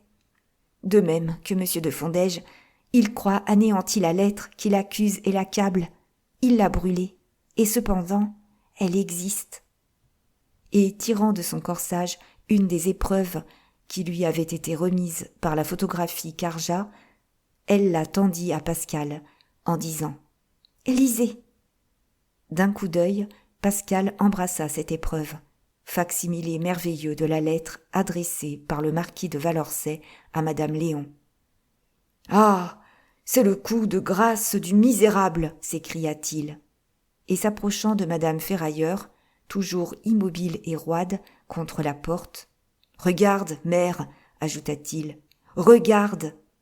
Et du doigt, il lui fit suivre mot à mot cette phrase accablante, si explicite que le jury le plus scrupuleux n'eût pas demandé plus. J'ai combiné une mesure qui effacera complètement et à tout jamais le souvenir de ce maudit P.F., si tant est qu'on daigne se souvenir de lui, après le petit désagrément que nous lui avons ménagé chez la d'Argelès. Encore, n'est-ce pas tout? Continua mademoiselle Marguerite. D'autres lettres existent, qui complètent celle-ci, et qui, rapprochées, prouvent la froide préméditation, et nomment l'abject complice, Coralt. Et ces foudroyants témoignages sont au pouvoir d'un ancien complice du marquis, un homme d'une honnêteté suspecte, devenu son ennemi. Il s'appelle Isidore Fortunat, et demeure place de la Bourse. Elle sentait arrêter sur elle, tenace et pénétrant, le regard de madame Ferrailleur. Elle eut l'intuition de ce qui se passait dans l'âme de la rigide bourgeoise et comprit que son avenir et le bonheur de son mariage se décidaient en ce moment. Aussi, vivement, comme si elle eût espéré se dévoiler tout entière, « Ma conduite n'a peut-être pas été celle d'une jeune fille, Pascal, prononça-t-elle. Timide, inexpérimentée, saintement ignorante de la vie et du mal, une jeune fille pieusement gardée par sa mère se fut abîmée sous la honte et n'eut trouvé que des larmes et des prières. J'ai pleuré aussi, moi, j'ai prié, mais je me suis débattue, j'ai agi. À l'heure du danger, il m'est venu quelque chose de la vaillance et de l'énergie des pauvres femmes du peuple, parmi lesquelles j'ai autrefois gagné mon pain. Les misères du passé n'ont pas été perdues. » Et simplement, sans emphase, comme si elle eût conté la chose la plus naturelle du monde, elle dit quelle lutte elle avait acceptée et soutenue, seule contre tous, forte de sa foi en Pascal et de son amour. « Ah, tu es une bonne et courageuse fille, toi !»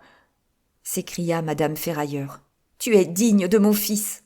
et tu porteras fièrement notre nom d'honnête gens. » Déjà, depuis un moment, l'obstinée bourgeoise luttait en vain contre l'attendrissement qui la gagnait, et de grosses larmes silencieuses roulaient le long de ses joues ridées. N'y tenant plus, elle jeta ses 2 bras autour du cou de mademoiselle Marguerite, et, l'attirant contre sa poitrine, elle la tint longtemps embrassée, en murmurant « Marguerite, ma fille, ah, combien elles étaient injustes, mes préventions !» Pascal eût dû être transporté de joie. Non, cependant, son front de plus en plus se plissait, et c'est d'une voix sourde qu'il dit « Voilà donc le bonheur qui est là, là. Pourquoi faut-il qu'une dernière épreuve, qu'une dernière humiliation nous en sépare ?» Mais mademoiselle Marguerite se sentait des forces à affronter en souriant le martyr. « Parlez, Pascal, dit-elle. Ne voyez-vous pas qu'il va être 10 heures ?» Lui hésitait, ses yeux se troublaient, sa respiration haletait, et c'est avec l'empressement du désespoir qu'il reprit. Il fallait vaincre, n'est-ce pas? Pour vous, pour moi, à tout prix. Voilà l'excuse de l'horrible expédient que j'ai adopté. Monsieur de Valorcet, vous l'avez vu, se vante à madame Léon d'avoir un moyen de briser vos résistances. Et il croit, en effet, l'avoir. Comment je ne l'ai pas tué de mes mains, quand il me l'a exposé? C'est que je veux une vengeance bruyante comme l'outrage, plus sûre, plus terrible, plus lente surtout. Ce moyen, un scélérat tel que lui pouvait le concevoir. Par son âme damnée, Coralt, il a attiré chez lui le fils de la sœur du comte de Chalus, son unique héritier en ce moment. C'est un malheureux, sans cœur, sans intelligence, sans esprit, tout vanité stupide et ridicule prétention, ni meilleur ni pire que bien d'autres qui font figure. Il a nom Wilkie Gordon. Sans peine, le marquis s'est emparé de ce pauvre idiot et lui a persuadé qu'il était de son devoir de vous dénoncer au procureur impérial comme ayant détourné de la succession de M. de Chalus une somme de 2 millions, et comme ayant aussi, vous, Marguerite, empoisonné le comte. La jeune fille haussa les épaules. « Pour ce qui est du vol, fit-elle, nous avons une réponse. Quant à l'empoisonnement, en vérité, l'accusation est trop stupide. » Mais Pascal restait sombre. « Pas si stupide, fit-il. Un médecin s'est rencontré. Un indigne, un lâche et vil gredin qui, pour de l'argent, consent à appuyer la dénonciation. »« Le docteur Jodon, n'est-ce pas ? » ?»« Oui, et ce n'est pas tout. Sous les scellés, dans le secrétaire du comte, est le flacon dont il a bu 2 gorgées le jour de sa mort. Eh bien, dans la nuit de demain, madame Léon doit ouvrir la porte du jardin de l'hôtel de Chalus à un immonde scélérat qui, sans que les scellés en gardent trace, se charge de faire disparaître le flacon. La jeune fille frissonna. Elle comprenait l'infernale combinaison.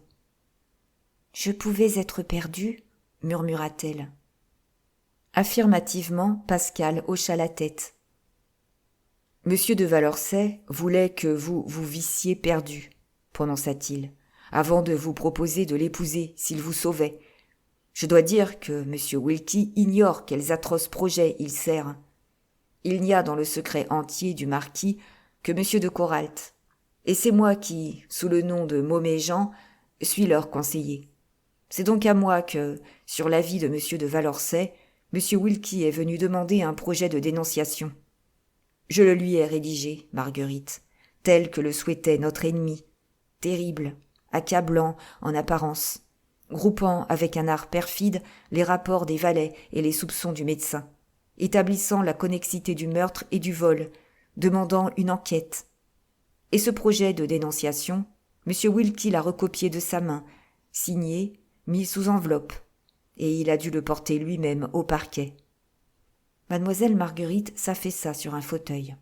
« Vous avez fait cela ?» balbutia-t-elle. « Il le fallait, ma fille, » déclara madame Ferrailleur. « Oui, il le fallait, » reprit Pascal, « indispensablement, et vous allez le comprendre. Institution humaine, bornée en ses moyens, La justice ne saurait sonder les âmes, scruter les pensées, ni poursuivre des projets, si abominables qu'ils soient et si près qu'on les suppose de la réalisation. Pour qu'elle intervienne, la justice, il lui faut un fait matériel, tangible, tombant sous le sens, ce qu'on appelle un commencement d'exécution. Vous, arrêtez, les crimes de M. de Valençay et des misérables qu'il emploie tombent sous le coup de la loi. Vous, arrêtez, je cours prendre votre vieil ami le juge de paix, et ensemble, nous nous rendons chez le juge d'instruction, à qui nous expliquerons tout. Votre innocence démontrée et l'infamie des autres, que pensez-vous que fasse la justice ? Prudemment, elle attendra que nos ennemis se déclarent, afin de les prendre tous d'un seul coup de filet, et que pas un n'échappe. Dans la nuit de demain, des agents habiles surveilleront l'hôtel de Chalus. Et au moment où Madame Léon et le misérable qu'elle doit guider se croiront sûrs du succès, ils seront pris sur le fait et arrêtés. Interrogés par un magistrat instruit de tout, pourront-ils nier ? Non, évidemment. Leurs aveux détermineront l'action de la justice. Et, pénétrant à l'improviste chez M. de Valençay, elle y saisira le testament de votre père, le reçu de M. de Fondège, en un mot, toutes les preuves du crime. Et à l'heure de cette perquisition, tous nos ennemis, rassurés par votre arrestation, se trouveront à une grande soirée de jeu que donne le baron Trigault. J'y serai aussi. La défaillance de mademoiselle Marguerite avait peu duré. Elle se leva, et d'une voix ferme, « Vous avez agi comme vous deviez, » prononça-t-elle. « Ah, c'est qu'il n'était pas d'autre expédient, et encore, si celui-là vous répugnait trop, c'est pour cela que j'ai voulu vous voir. » Du geste, elle l'interrompit. « Quand dois-je être arrêtée ?» demanda-t-elle. « Ce soir ou demain. »« Bien, je n'ai plus qu'une prière à vous adresser. Les Fondège ont un fils qui n'est pas coupable, lui, et qui cependant sera plus cruellement puni qu'eux si nous ne les épargnons. Ne pourriez-vous pas... » « Je ne puis plus rien, Marguerite. » Tout était décidé. Mademoiselle Marguerite tendit son front à Pascal et sortit suivie de madame Ferrailleur, qui voulut absolument la reconduire au coin de la rue Boursault. Le général et sa femme étaient enfin rentrés quand rentra mademoiselle Marguerite. Elle les trouva dans le salon, le visage décomposé et si tremblant que leurs dents claquaient. Avec eux était un homme à moustache qui, dès qu'elle parut, dit « Vous êtes mademoiselle Marguerite, n'est-ce pas ? Au nom de la loi, je vous arrête. Voici le mandat. » Et il l'emmena. Chapitre 19 du tome 2 du roman. Du soir au lendemain, le tout-puissant génie qui a remplacé les bonnes fées du vieux temps, l'argent, avait comblé les convoitises de M. Wilkie. Sans transition, et comme dans un rêve, il passa de ce qu'il appelait sa situation gênée aux splendeurs d'une fortune princière. La renonciation de madame Lia d'Argelès était si bien en règle que sur la seule production de ses titres, l'intelligent jeune homme fut envoyé en possession de l'héritage du comte de Chalus. Quelques difficultés pourtant se présentèrent. Le vieux juge de paix, qui avait apposé les scellés, refusa de lever ceux de certains meubles, ceux du secrétaire notamment, sans une ordonnance du tribunal, ce qui devait demander plusieurs jours. Mais qu'importait à M. Wilkie ? L'hôtel de Chalus était libre, avec son mobilier splendide, ses appartements de réception, ses tableaux, ses statues, ses jardins. Il s'y installa. 20 chevaux piaffaient dans les écuries, 10 voitures dormaient sous les remises. Il s'appliqua à chevaux et voitures. Même, sur le conseil de M. Casimir, devenu son valet de chambre et son oracle, il garda toute la maison du comte, depuis M.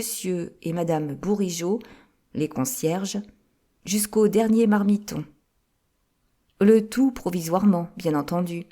Un homme tel que lui, de son siècle, et en plein dans le mouvement, ne pouvait se contenter de ceux qui avaient satisfait le comte de Chalus. « Car j'ai mes idées, disait-il à M. Casimir. Paris n'a qu'à bien se tenir. » Ses anciens amis, il les répudia.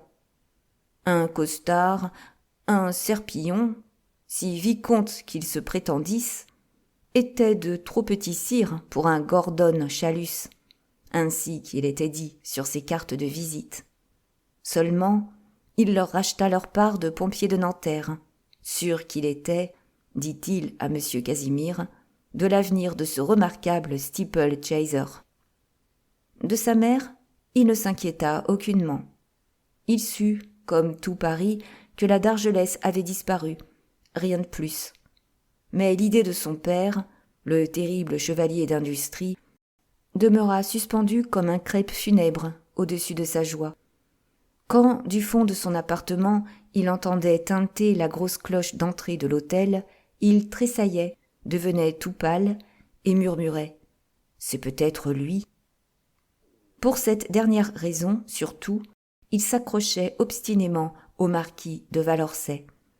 Effaré de ses prospérités nouvelles, il se sentait plus solide, appuyé sur cette haute amitié.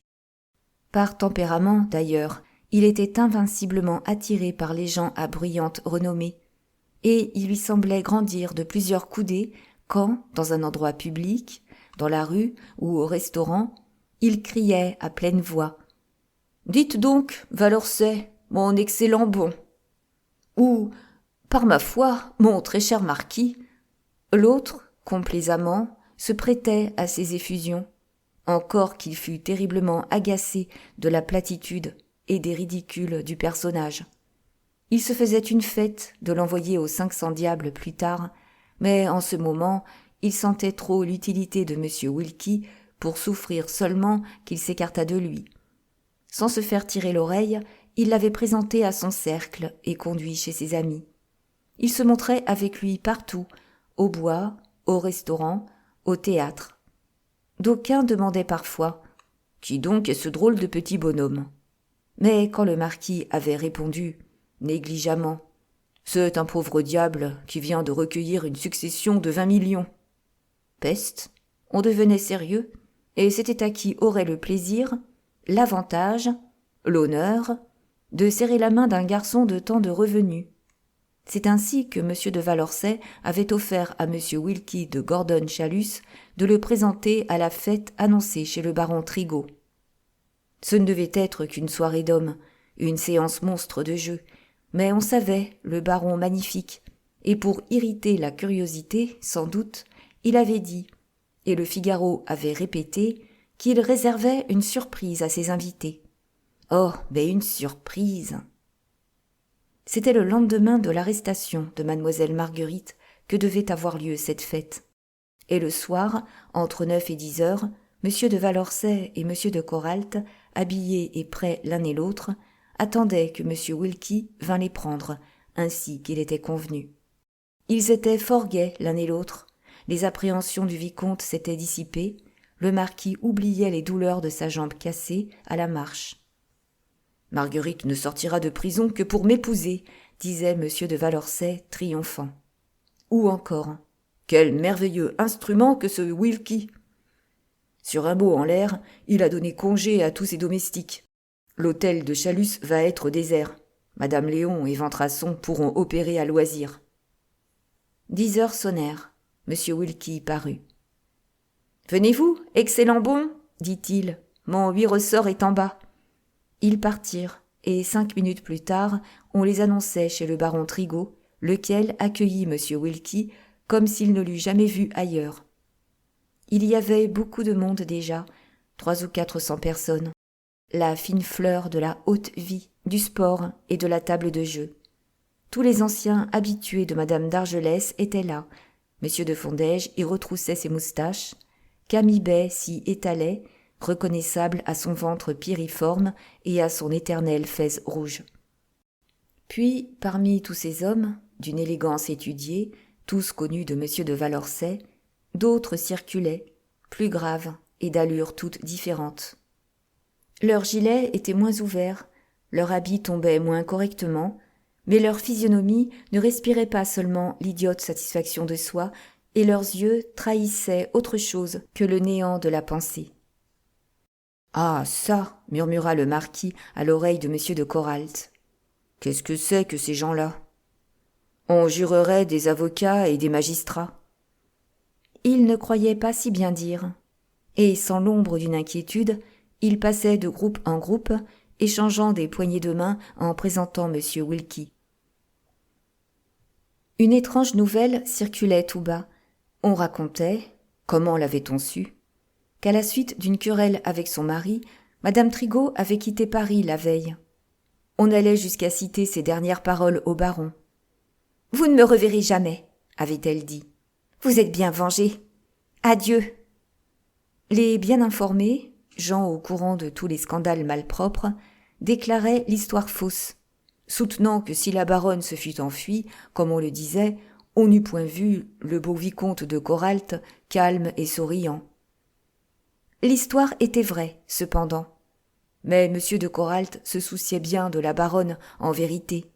N'avait-il pas en poche la signature de M. Wilkie, laquelle, à cette heure, représentait pour lui plus d'un demi-million? Debout, près d'une des fenêtres de la grande galerie, entre le marquis de Valorcey et M. Wilkie, le brillant vicomte pérorait, non sans esprit, non sans plus de méchanceté encore, lorsqu'un valet de pied, d'une voix si éclatante que toutes les conversations en furent interrompues, annonça « Monsieur Mauméjean !» Que Mauméjean, un des hommes d'affaires du baron, fut reçu chez lui, cela parut si simple à M. de Valorcey qu'il ne bougea pas. Mais M. de Coralt, ayant entendu le nom, voulut voir l'homme qui avait si bien aidé et conseillé le marquis. Il tourna la tête, et alors les paroles expirèrent dans sa gorge. Il devint livide, ses pupilles s'agrandirent démesurément, et à grand-peine il balbutia. « Lui ?» « Qui ?» interrogea le marquis stupéfait. « Regardez !» À la suite de l'homme annoncé sous le nom de Mauméjean apparaissait mademoiselle Marguerite, donnant le bras au vieux juge de paix, et madame Ferrailleur, puis monsieur Isidore Fortunat, et enfin Chupin, Victor Chupin, resplendissant, mais ne la menant pas large, selon son expression, dans un superbe habit noir tout battant neuf. Le marquis de Valorcey ne pouvait plus ne pas comprendre. Il comprit qui était ce Mauméjean et de quelle audacieuse comédie il avait été dupe. Son visage si effroyablement se décomposa que 5 ou 6 personnes s'avancèrent, disant « Qu'avez-vous, marquis ?» Il n'avait rien, sinon qu'il se sentait pris au piège, et ses regards affolés cherchaient une porte, une fenêtre, une issue, pour fuir. Mais un mot d'ordre, évidemment, avait été donné. Brusquement, tous les invités répandus dans les salons affluèrent dans la galerie, et les portes furent fermées. Et alors, avec une solennité qu'on ne lui connaissait pas, le baron Trigault alla prendre la main du soi-disant Mauméjean et le conduisant au centre de la galerie, devant la cheminée. « Messieurs, prononça-t-il d'un accent irrésistible d'autorité, monsieur et monsieur Pascal Ferrailleur, cet honnête homme qui, chez la Dargelès, fut accusé d'avoir triché au jeu. Vous vous devez de l'entendre. » Visiblement, Pascal était extraordinairement ému. L'étrangeté de la situation, la certitude de l'éclatante réhabilitation, la joie peut-être de la vengeance, le silence, si profond qu'on entendait les respirations haletées, tous les regards obstinément rivés sur lui, le troublaient. Mais ce fut l'affaire d'une seconde. Il se redressa, l'œil plein d'éclairs, et d'une voix ferme et vibrante, il dit, mais sans prononcer le nom de ses ennemis, la ténébreuse intrigue qui s'était agitée autour des millions du comte de Chalus, et de quelle machination abominable mademoiselle Marguerite et lui avaient été victimes. Quand il eut achevé, enflant encore la voix, « Maintenant, ajouta-t-il, regardez. Le visage seul des coupables les dénoncera à vos mépris. L'un est ce misérable qui se fait appeler le vicomte de Coralt, Paul Violaine de son véritable nom, un escroc, l'ex-complice de Mascaro, un lâche qui est marié et qui laisse sa femme mourir de faim. Monsieur de Coralt eut comme un rugissement. L'autre est monsieur le marquis de Valorcey. Il en était au troisième, qui eût inspiré dégoût et pitié si on l'eût remarqué dans le coin où il était affaissé, décomposé par la terreur, bégayant d'un air stupide. « Ce n'est pas moi, ma femme l'a voulu !» Celui-là était le général de Fondège. Pascal ne prononça pas son nom, cependant. Ce n'était pas indispensable, et il se souvenait de la prière de mademoiselle Marguerite. Mais pendant que parlait Pascal, le marquis avait fait appel à tout ce qu'il avait d'énergie et d'impudence. Si désespéré que fût la partie, il essaya de se débattre. « C'est un guet-apens indigne !» s'écria-t-il. « Baron, vous m'en rendrez raison. Cet homme est un imposteur, il ment, tout ce qu'il dit est faux. »« Oui, c'est faux !» appuya M. de Coralt. Une clameur s'éleva, et de tous côtés, les plus injurieuses apostrophes éclatèrent. « Quelle preuve vous faut-il donc ?» criait M. Fortunat. « Il ne faut pas nous la faire, » disait Chupin. « Ventrasson et la Léon sont pigés. »« Qui donc nous a tous floués avec Domingo ?»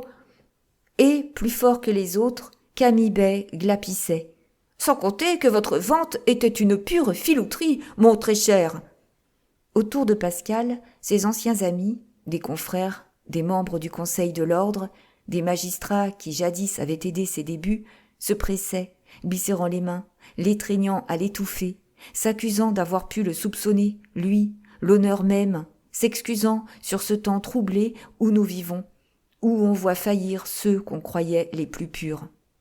Et plus loin, un murmure de respectueuse admiration montait jusqu'à mademoiselle Marguerite, dont les yeux pleins de larmes de bonheur brillaient d'un éclat presque surnaturel, dont la beauté empruntait à ses sensations une expression sublime.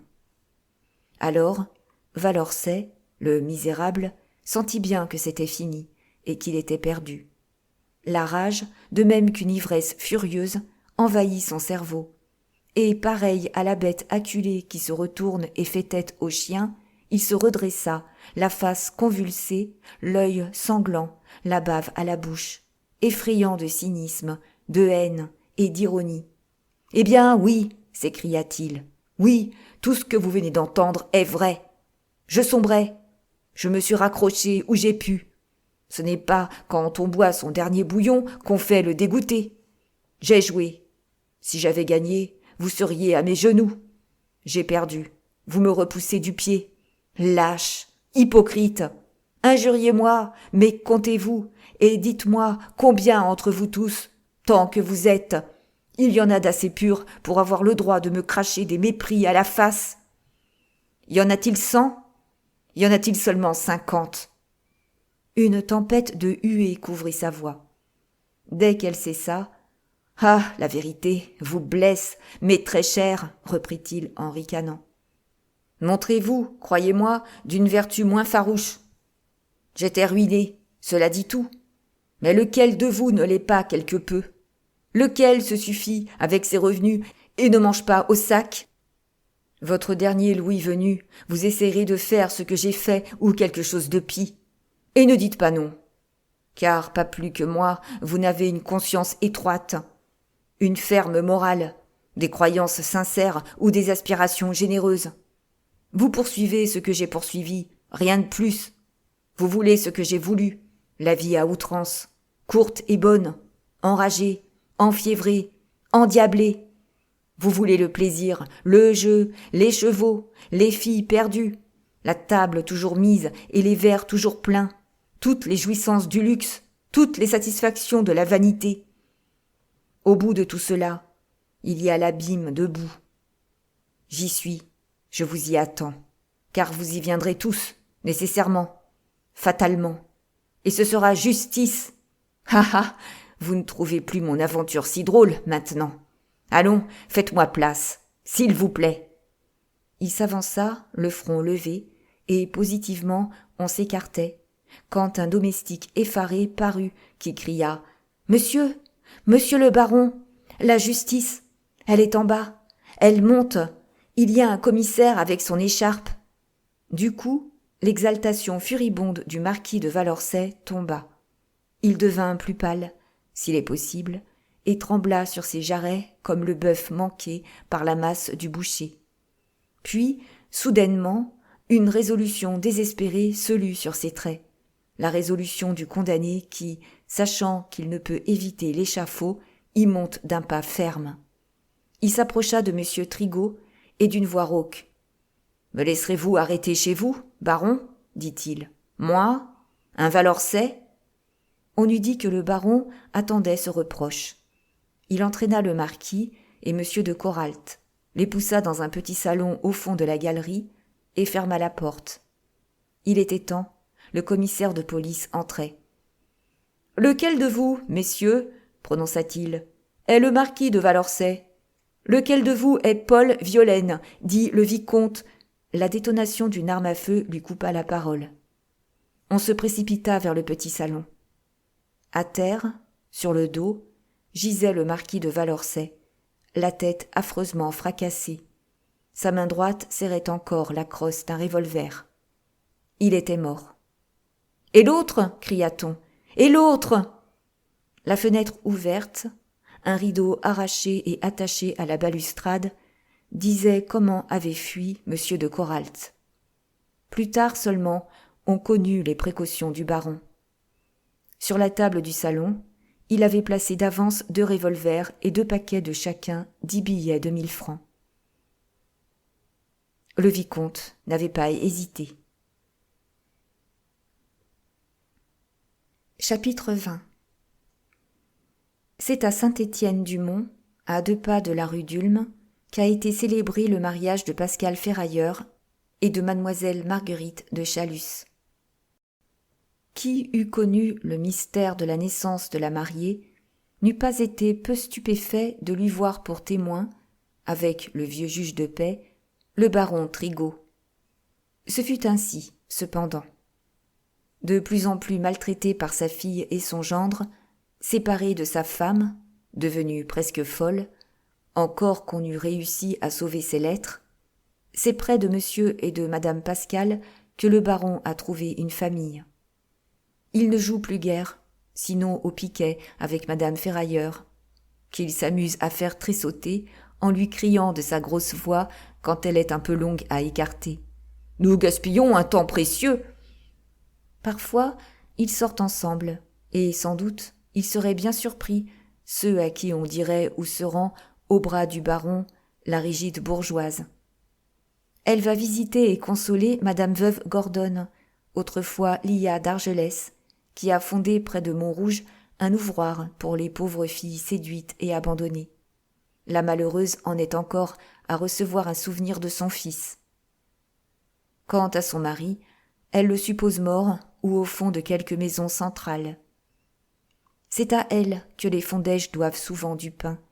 Forcés de rendre gorge, sans autre ressource qu'une rente de 50 francs par mois que leur sert leur fils devenu capitaine, leur misère est affreuse. Oh, ces Fondèges ! Monsieur Fortunat n'en parle qu'avec horreur. Mais il chante haut les louanges de madame Marguerite, qui lui a rendu les 40 000 francs qu'il avait avancés à Valençay. Il fait aussi l'éloge de Chupin, mais du bout des lèvres. Depuis que Chupin, mis à même par Pascal de s'établir, lui a déclaré qu'il ne se mêlerait plus jamais de tripotage. Tripotage est resté sur le cœur de monsieur Fortunat. Ce qui ne l'a pas empêché, d'ailleurs, d'aider par sa déposition au malheur de Ventrasson et de la sensible madame Léon, condamnés l'un aux travaux forcés à perpétuité, l'autre à 10 ans de réclusion. De monsieur de Coralt, pas de nouvelles, mais sa femme a quitté la Villette au grand désespoir de monsieur Mouchon. Comme dentiste, le docteur Jodon réussit. Quant à monsieur Welky, on sait par les journaux ses faits et gestes. Les chroniques s'épuisent à décrire ses livrées, ses chevaux, ses voitures, ses écuries. On signale ses déplacements. On enregistre ses mots spirituels. Il a des succès. Il est aimé, fêté, célébré, adulé. Il fait tapage, scandale, il règne. Le monde est aux impudents. Fin